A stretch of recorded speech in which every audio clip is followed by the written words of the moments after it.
Hi everyone, I'm Lucas Mack, and welcome to another episode of the Golden Rule Revolution, where inspiration and purpose come from treating people like people and nothing less. Golden Rule: to do unto others as you would have them do unto you, and to not do unto others that which you would not want them to do unto you. My brothers and sisters, welcome to this podcast. Welcome to a time on earth that is unprecedented. And welcome to you waking up to why you are actually here on earth during this time. You are not weak. You are not powerless.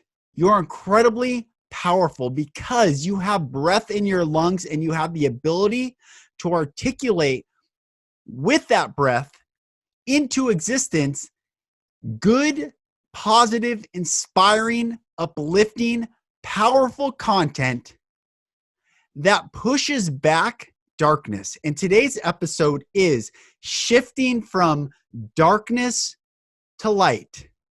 Shifting from darkness to light. And I am so excited to bring my guest on. I met Antoinette Beauchamp at a workshop, and she's incredible. She's a coach, she's a leader, she's a speaker, she's a trainer, and she's a sister of mine. And Antoinette is so powerful. I will put her information in the show notes of the show. But brothers and sisters, listen, it is time for you to wake up. You are who you've been looking for.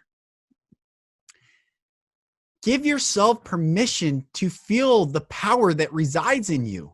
Give yourself permission to speak life and truth and love and goodness and inspiring content. And if you are plugged into content that is creating fear and anxiety, that is making you feel dread, and it could be political rhetoric, media, movies, podcasts, news articles, whatever it is, whatever you are putting in right now, you will be putting out.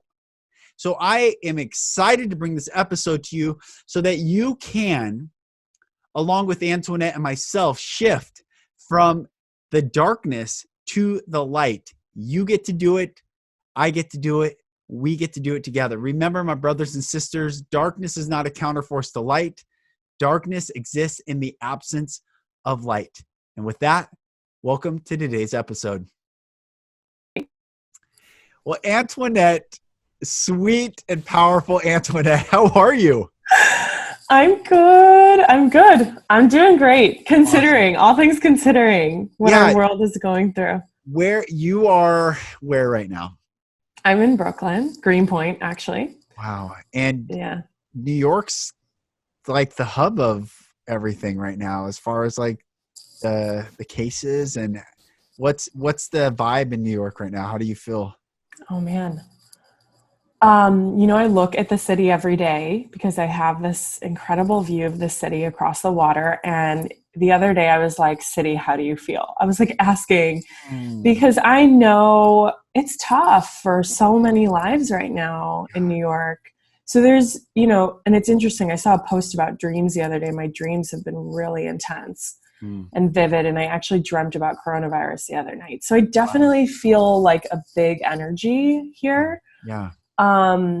Like a realness, it's just like New York. Yeah. It's like real and straight up with you. Like, so that's just like, no sugarcoating. Yeah, exactly. That's just, but I'm good in my space and feel grateful for our community and my people and family. Beautiful. And all that. Beautiful. It's good too. What do you do? First of all, we met at this awesome retreat weekend, and it was so powerful. But what are you doing right now to ground and to stay present and to stay in your body? Such a good question. I'm doing a lot. Like I'm doing a lot of mindful practices. Mm. This morning, I literally had I've already had a full day. I woke up, I relaxed. Like I think I'm doing a lot of pausing and conscious slowing down. A lot of like checking in with ego versus heart, you know? That's good. And Yeah. explain how do you do that? That's a really good Yeah. thing to do, right? Yeah. I mean, I listened to such a kick-ass podcast or no, sorry, a webinar the other day by a leader named Caitlin Pasternak. For anyone Wow. that's listening, I recommend looking at her and checking her out. But she made a really great point that our egos and where we're at is just in such a humble place with, Mm. people faced with financial struggles or health or, uncertainty. It just kind of knocks us to our knees. Yeah. So the kind of the inventory that I've been doing on my ego, what I mean by that is like things in business like don't feel as aligned anymore. Like the way that I was doing things don't feel as aligned anymore, or Mm. like things are waking. This is all waking us up. Yeah. And so I'm feeling that awakeness, like the wokeness, and I'm listening to it. So I'm like, ego version of me, hey, I love you. Like, I honor you. Mm. I see where you were over the past few months. Let's like Mm. bring it back for a minute. Like, Yeah. let's choose some hard stuff for a Yeah. while. Yeah. Like, and also question, where did the heart go? Like it's Yeah. just it's pretty, I don't know. I've had a lot of like mind blowing moments. That's really interesting. I've not talked about this yet on the podcast. I'm going to grab something. Okay. So, for those listening, I will explain this. But you talked about this awakening. So in December, I had this dream. I don't know if you can. I don't know. Did you do this? No, I commissioned this. I commissioned this painting. I just picked it up like the day before this came in place. This is my dream. This artist, I explained it to her, what I saw, and the dream changed my life. I paused. I mean, it radically woke me up. And this dream, for those listening, I'll put a picture of this up later, but there's this gun and a paw print of this wolf, and that I had always been hunted my whole life, just growing up and how I grew up and the circumstances. I never felt safe. I always thought I was going to be killed. And in the dream, I go up this mountain and I'm with people I don't know that well. For whatever significance, I'm not clear yet why that they were there, but I was like, I don't know those people that well. They went left and I went right. And behind this rock right here, I don't know if you can see it, sorry, the glare, but there was a rock the size of a car about 50 feet in front of me, and there was something behind it, and I knew something was behind it, and it was like waiting for me. So I get close to the ground, I bang on the ground with the stick, and immediately when I bang on the ground, this wolf sprints and comes right at me, jumps up into my arms, bites my right arm, tears my flesh, but I wasn't bleeding. And it was like biting me and like and growling and like gnawing its teeth. And I'm holding this wolf, and I wake up at 3:07 in the morning with my arms like this. I'm holding the wolf, and I still feel like I was holding it when I woke up, and it was so crazy. This is why I forever will change my life. I will never forget that. I felt, even while I was awake, that I was holding this wolf. I could feel like the weight of it. And my first thought was, do I kill this wolf? I'm not afraid of this wolf. Do I kill this wolf? Like, what am I to do with this wolf?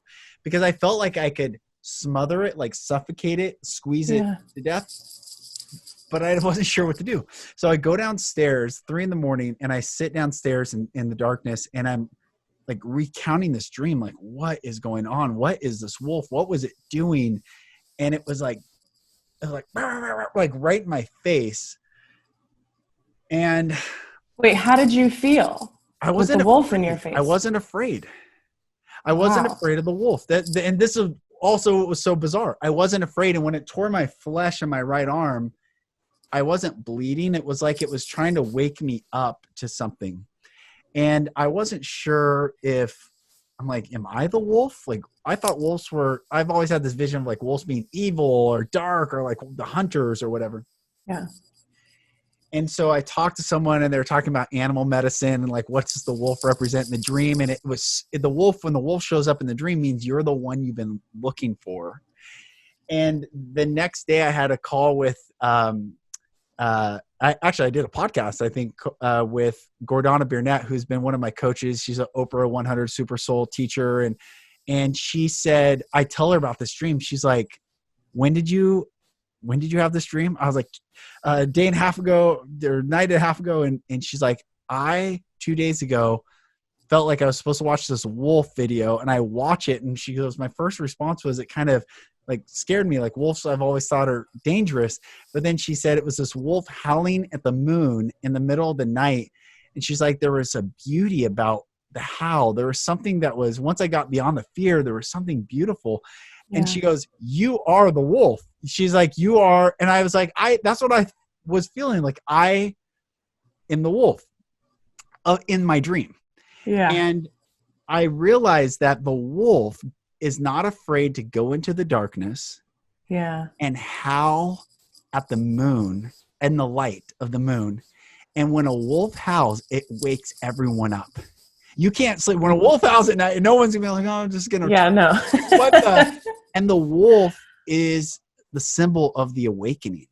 And I really believe that we're having a global shift right now, an awakening to, you can have a gazillion dollars and still get hit by this virus, and you could have no dollars and get hit by this virus. It doesn't matter. Mm-hmm. We're all waking up to what's important, and it's being in the present moment, being grounded. And anyway, I just had to share. Yes. Oh my God. I love that. It's gorgeous. There's the wolf, and then I am the wolf. So she blended me and the wolf. Oh my God. So it's beautiful. Sophia, I will put, if anyone wants her art, she's amazing. I'll put her. Oh my God. Yeah. I love that was able to put that on paper. I mean, that's how clear your dream was. That's amazing. It is so, when she like did the reveal, I was like, I got choked up. She nailed it. It was wild. Wow. She did nail it. Anyway, that's a long story. Taking down but you said there's an awakening. There is an awakening happening right now. Yeah. Yeah, and, absolutely. You know, when we met, we talked about like upbringing in Christianity and all that stuff. And I was telling this person yesterday, I'm like, I've heard Christians talk about revival or third grade awakening or whatever for my whole growing up. And then I thought, well, how did they think that was going to happen? Like butterflies and rainbows coming and like, we're all like, God is here? Or is it going to come when the darkness reveals our greatest fears so that love can come in and take those all away? Like that is what's happening right now. Yes. Oh my God. I love that so much. The darkness is real. Yes. And the darkness is also, oh man, because I've been seeing my own darkness, because when you're trapped, I mean, like, I hate to use that word, but it's like what are you faced with? The only thing, I mean, you're faced with yourself every day, like again and again and again. There aren't any distractions anymore to be like, oh, well, I'm going to let me go to the store, or I'm going to go do this and, make a million dinner plans. And like every night, especially in New York, that's like the life. Right. But yeah, it's powerful to see darkness and darkness in, I mean, just all of it. Like you said, love, light. I mean, it's amazing. It's heavy concepts, but I think what it's showing us is what we are afraid of is actually the beckoning for us to learn that we don't need to be afraid. So for instance, like the darkness comes up, and people's first inclination, I think, is to avoid the darkness. But then if we shift as a collective, as humanity, shift into that darkness and look and be like, wait a minute. Yeah. This isn't this is just a void of light. let me turn my light on. Let me open up, and, darkness goes away when one match, one candle, one spark, it's pushed back immediately. And I think this is what we're seeing right now is we as humanity get to see the beauty and the power of humanity. Mm-hmm. Oh yeah. In acceptance, Yes. in accepting the darkness too, because, and I was just meditating on this morning, like in fear. And it's so funny. I'm literally going to quote Jessica Simpson right now. Good. I read her Lauren, bio. My wife's loving Is she your reading book. it? The book is so good. The book is so good. Oh my God. My boyfriend's been cracking up at me about the book. He's like, really, Jessica, again? Because I'm like playing it on loud. Yeah. No, but she has a question in there. No spoilers. Sorry for those that are reading it. Maybe fast forward this part.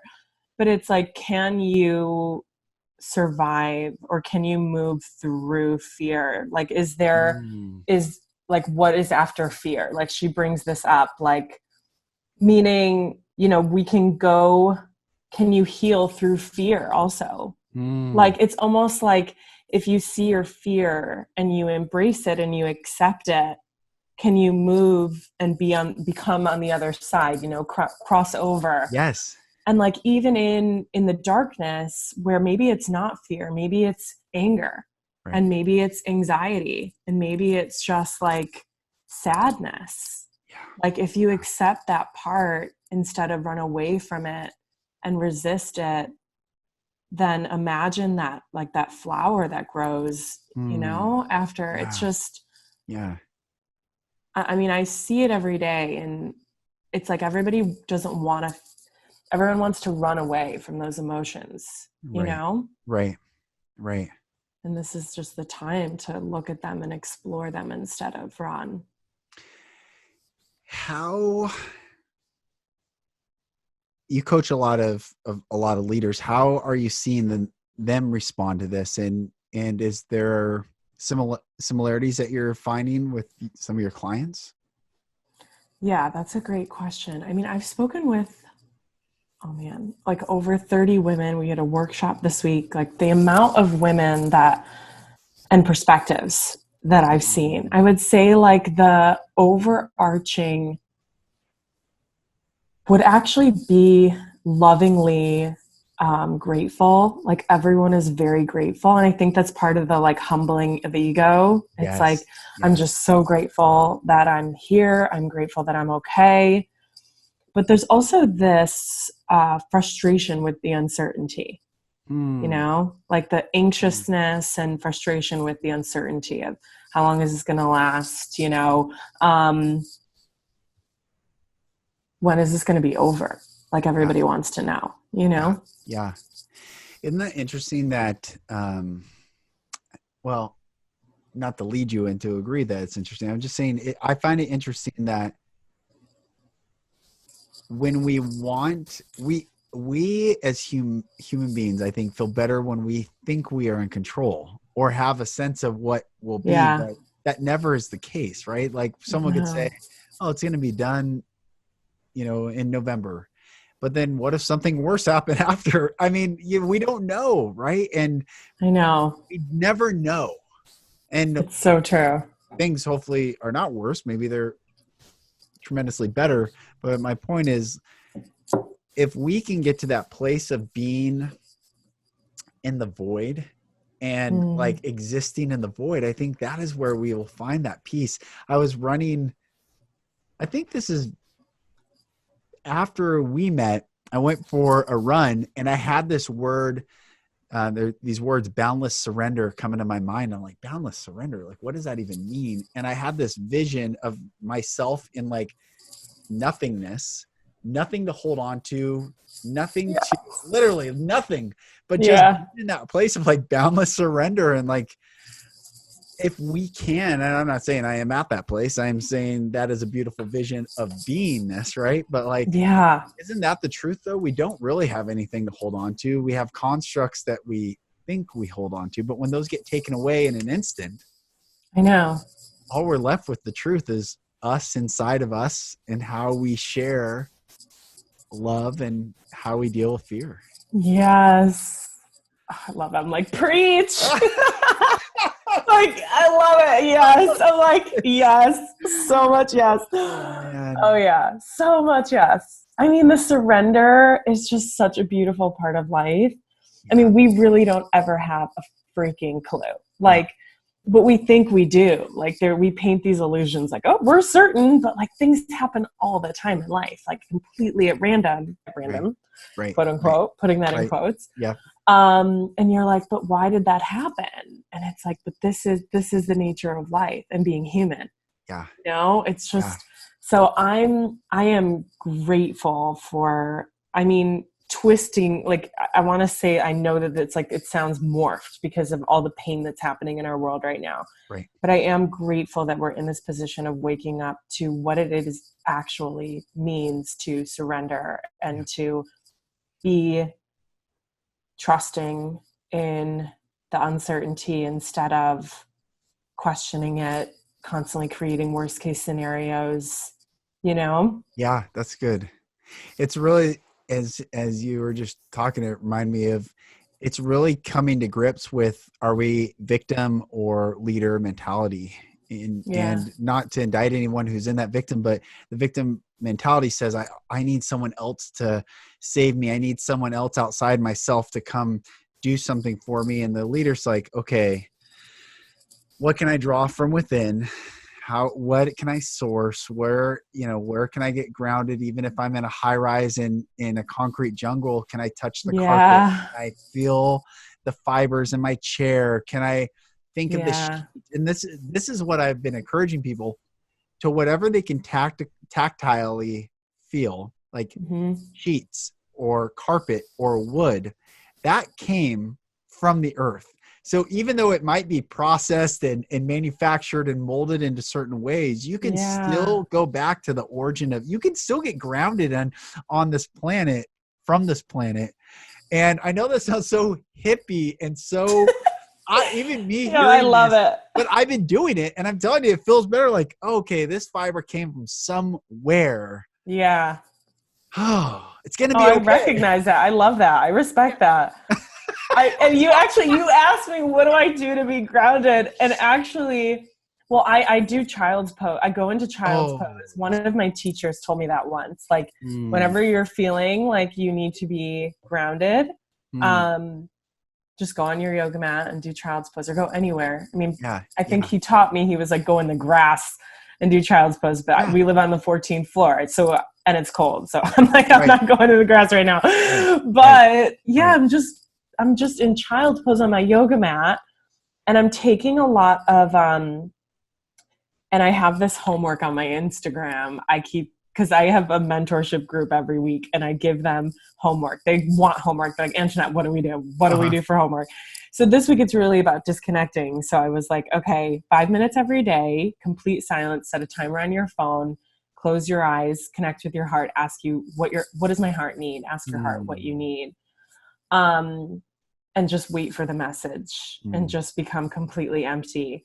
And that has been really grounding for me, because it's just sitting in cross-legged position, talking to my heart. And that's just like the best thing ever. Wow. That's really beautiful. May we also disconnect from the news and the negativity and that's in that void, in that 5 minute void is there's answers in the void, right? There's answers in the void. And that truly, this is a spiritual awakening for the planet.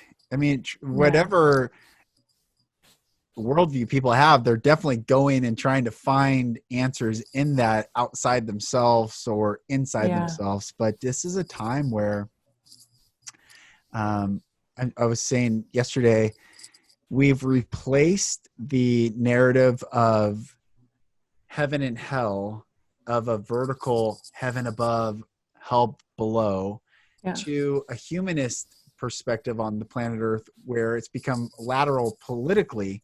If you're on the left, hell is on the right. And if you're on the right, hell is on the left. And it's the same polarizing, fear-based, narrative of join our camp or you're out. And I think this is a time to say all this stuff is just bullshit. Like, put it out of your space, get the false dichotomies out of your world and just simply be in that space and know that, okay. Absolutely. Yeah. Like and actually I was reading, I don't know if you've read Power versus Force by David Hawkins. No, I have not read it. You're the second person in a week to ask me about it. So I got it. That's your next book. That's your next book. Well, it's the study of, this man is just, I think he spent 20 years writing this thing. It's very dense. It's a big book. I have it here. Like, my clients always laugh at me because I'm like, here, try this book. They're like, where are you pulling all these books from? I'm like, I just have books surrounding me. I love it. I know. I'm like, right here. It's like Mary Poppins. But in this book, it talks about energy and types of energy. And this is actually where I went through a certification program for coaching, where I learned through core energy coaching. So I don't want to get too much in my head on that stuff, but there's levels of consciousness, right? Yeah. And so David in this book talks through the levels of consciousness by his definition and research. And neutrality is actually a very high level of consciousness. So it's like it's in the middle, right? Yeah, like it's not like spiritual awakening yet, but it's like, it's beyond the heavy stuff, because in neutrality, there's more of an openness, right? So exactly what you're saying, instead of so far left or so far right, like being in the neutral where it's not as rigid and inflexible and limited, but embracing and stepping into the unlimited reality, really that is truth. So it just, so good. That all connected. So the neutral, I got this guy who I met recently. It's been texting me a lot of this is overblown stuff and this is just the government, blah blah, and I don't even know him that well. So I'm like, it's interesting this guy is sending me the stuff. But my response was, I sent him the Bruce Lee YouTube video where it says become like water. Like, I don't know if you've seen that, but it's like, in this cup, it's water. Just be like water. The water becomes the cup. The water becomes like, be like water. Be in the flow. Come from neutrality. Like, be in that place. It doesn't matter. We could know. This is what I was saying on a Facebook Live the other day. You could have 100% accuracy on the grandest conspiracy theory on planet Earth. You could be 100% true. Yeah. It still doesn't matter, because you can't do anything about it. So it doesn't matter. And you could being right doesn't matter. Coming from that place of personal peace and groundedness is where I think right now people, what they want is peace, but the mechanisms outside themselves that they're searching for that peace in, they're not finding it, and they're perpetuating a disturbance in the force, if you will, using some Star Wars language. But when we can detach, like you're teaching, detach. You're awesome. I'm so glad we're just talking and spending time together. I know, me too. How is our friend Jenny doing? Oh my God, Jenny's so cute. She's good. It's interesting to watch extroverts and people that are normally used to, and I would normally put myself in this category. Lately, I've been thinking like the word extrovert, introvert. I have so many clients that come to me. They're like, I'm an introvert. What do I do? I'm an extrovert. And it's like those words, I don't know, I find very interesting. Like, the way that people define and attach to those words. It's like, I'm an introvert, so that means I'm an extrovert, so that means I. You know what I mean? It's like, it's part of that, like, almost like heavy on one side or the other. Yeah, great point. So anyway, I'm finding though that everyone's getting triggered to a certain degree.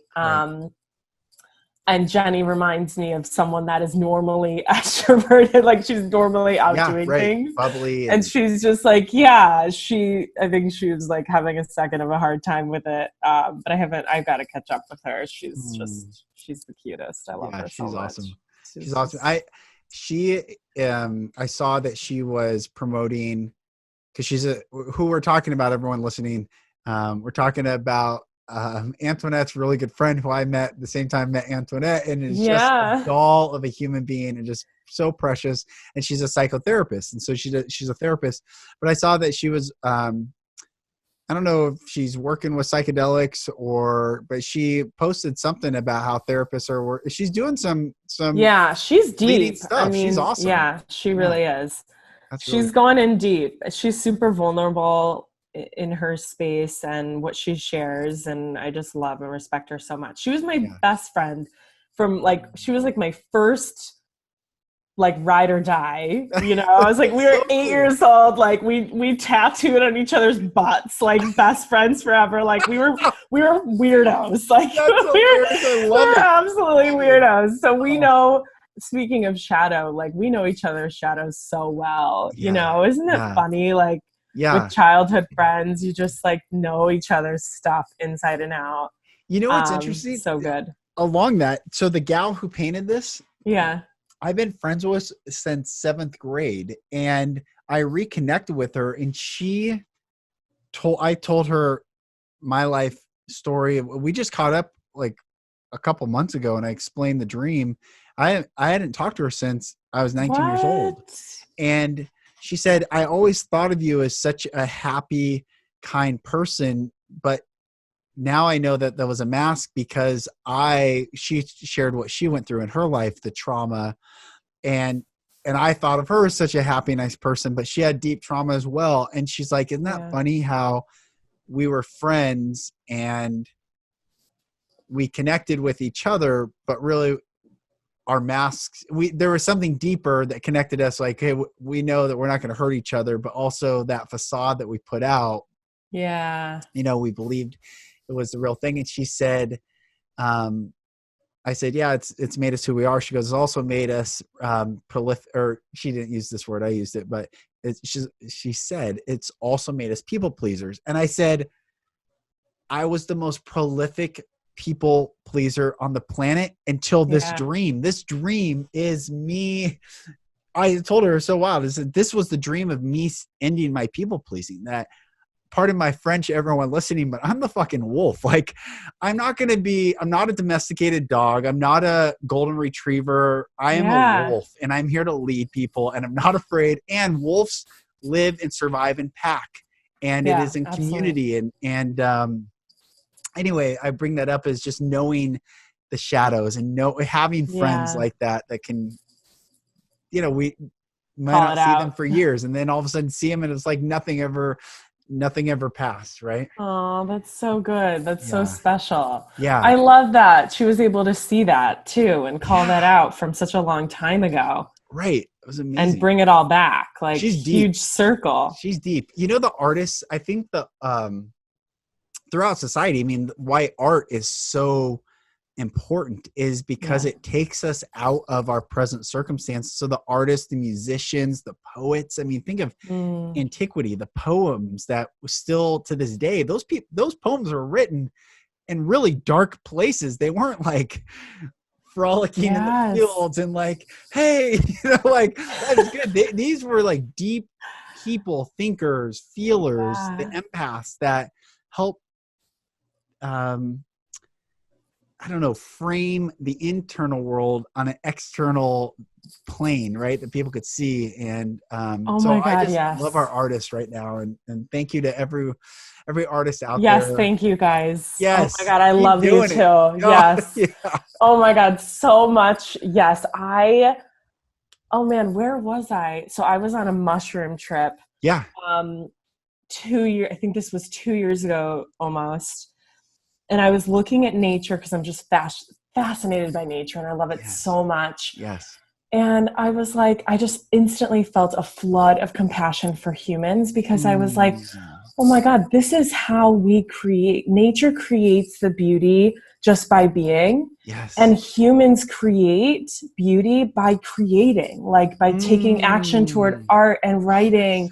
That's our contribution to nature, because we can't just stand there and be a flower. We create the flowers through art and music. And I just had such an appreciation for everybody that uses their talents with full vulnerability and just tapping into that place. And actually you'll find in that book I mentioned too, it's like genius is not a quality of someone. Genius is an energetic space that people are able to access when they allow themselves to get creative and non-judgmental and have unconditional love. And I just, oh my God, you can obviously see I'm so hyped up by that's so beautiful. by the art and creation. It's just, now is such a good time to dive into that.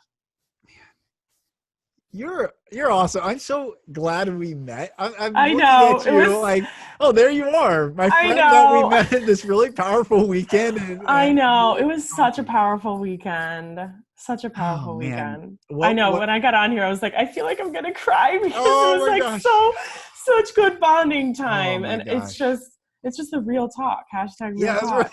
That's right. # real talk. Oh my gosh. Everyone listening, and we have people listening all around the world. Saudi Arabia is the 6th largest audience. I mean, people are looking for like positive narratives in really dark places, I think. And you are a light. You are a light. Sister, you are a light. And everyone listening, please follow Antoinette. She has you have your personal Instagram account, and then you have your business face or Instagram account, right? I'm actually so glad you brought that up because I'm going to combine them into just Antoinette Beauchamp. So you can just look me up. I mean, hardest name ever to look for. Just the coolest name ever. I know. It's like, what did we say in, it was like the Antoinette, I don't know what. The Antoinette Beauchamp. Antoinette, Beauchamp, French, Beauchamp. And you can just look me up and you'll find me on Instagram and all the things. And I'll put the links in the show notes so people can find those there. And then when we share this, and sis, I send you the highest love, the highest good, the highest blessing, the highest peace, the highest just joy in your space right now, in your building, in your city, in your influence, everything. You're such a beautiful light, and I'm so thankful to have you on.